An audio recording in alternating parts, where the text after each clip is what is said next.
you guys moved some guys around, of course, with Mike Hall no longer in the program. What have you seen out of Naeem White's move, and sort of how have you seen the pieces around him come together? I tell you, Naeem's still growing into the position a little bit. He missed some opportunities in the spring, missed some practice, and you know, he's a guy that did an outstanding job at Willie Backer in the fall, but it's a new animal in there at Mike, and he's still growing in the position. He still needs reps, still needs experience, still needs practice. I think by the time we get to game one, he'll be in good shape. What is his strength as a linebacker, Wortman White, and what's the one thing he really needs to work on? I think his strength is his agility and his physicality. There's not many guys at 250 that can play with the knee bend and the physicality that Nye does. Weaknesses, he's still growing into the position. I think I've said that. He needs to continue to understand, command the whole defense. He's got to see the whole formation each and every snap. He's got to get the front set. He's got to control the Sam and the Will. There's just a lot going on at that spot, way more than he had at Will Backer. Who are you hoping helps him out on the field, kind of like maybe he did Mike a little bit last year when you have more guys talking than just one, obviously? I tell you, I think we're making improvements there. I think Brandon Bell, being a returning starter, has a really good handle on the defense. Jason Kabinda, even though he's a young guy, really mature, student of the game, as I've said. I think Jason, I mean, he's a great communicator. He's right there in the hip pocket with Nye, making sure we're in the right thing. How much competition is there for starting jobs? I know it's kind of, coaches usually don't like to say that there's not, but it looks like you have three pretty solid guys there as starters. Am I reading that wrong?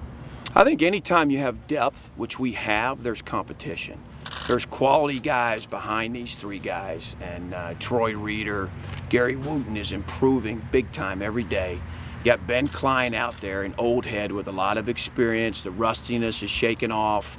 And then we got tons of competition out at the field backer with Koa. Vaughn Walker's having a great camp. Got a young guy like Manny Bowen.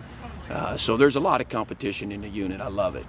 How about Jake Cooper? How's he adjusting to things so far? Jake's doing a great job. Very intelligent, physical. Had a nice goal line scrimmage the other night. Real mature guy, and I expect big things from Coop. For a guy like Ben Klein, I would imagine he gets back on the field, he's obviously probably not 100% right away. He hasn't played for quite a while, and that's a pretty tough injury. How do you balance it so that he gets reps and can get there, but you're not putting too much on him right away, if that makes sense? Yeah, I think working with the athletic training staff and slowly bringing him along.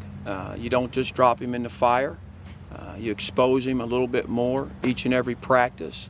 You see a little improvement, and then you'll see a little setback. He'll get sore, he'll get, you know, but this camp, it's been all, you know, all improvement each and every practice. Is that tough to do because he probably wants to play? I mean, it's his last go at it. No, I think, like I said, this camp, he's been full tilt. In the spring, we had to be a little more careful, but he's 100% in my mind, and that's the way I'm treating him.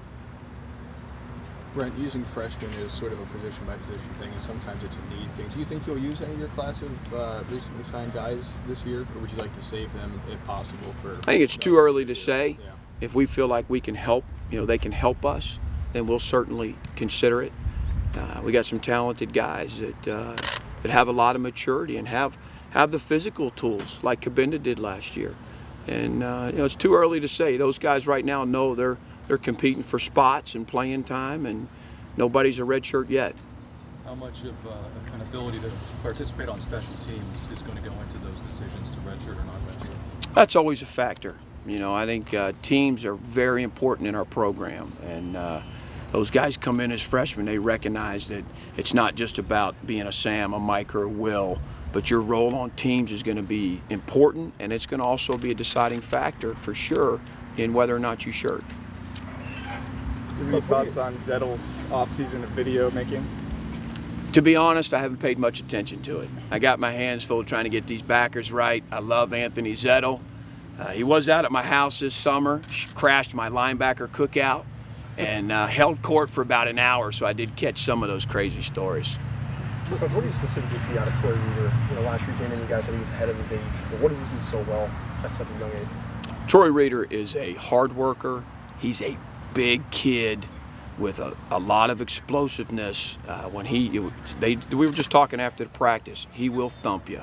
He's a physical guy. He's great against the run. He's got good savviness in the throw game. I think Troy's going to have a big year for us.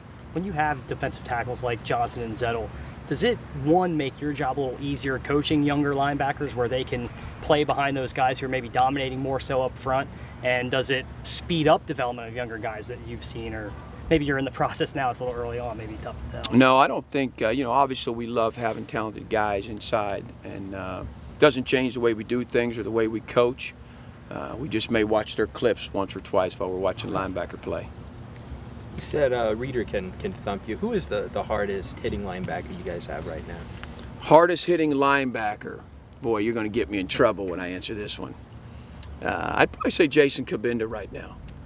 He seems like he's about 275 when he hits you. And I've had a lot of the offensive line come up to me and say he's doing a great job getting downhill. He's hard to handle. And, Reader's not far behind him. Gary Wooten's got a big stick. I think we saw Naeem last year, could put his pads on people. We got a group of knockback guys in there, that's for sure. You talked to Mike Hall lately? I do talk to Mike. We text back and forth. We speak on the phone. He's incredibly driven right now to make that squad. So we wish him all the best. I miss Mike. Is there an offensive player that's kind of put you guys through your paces, tested especially the young core a little bit when you guys are getting into these 11-on-11s? I tell you what, there's a lot of threats on that side of the football. It's a great group of receivers. Christian's playing very well. The stable of backs, from Keel on down to Saquon and Andre Robinson. The tight ends, Jasicki, doing a great job. I think, it's a loaded unit over there. Anything else for Coach? All right, thanks for the practice. Thank y'all. Thanks. Okay.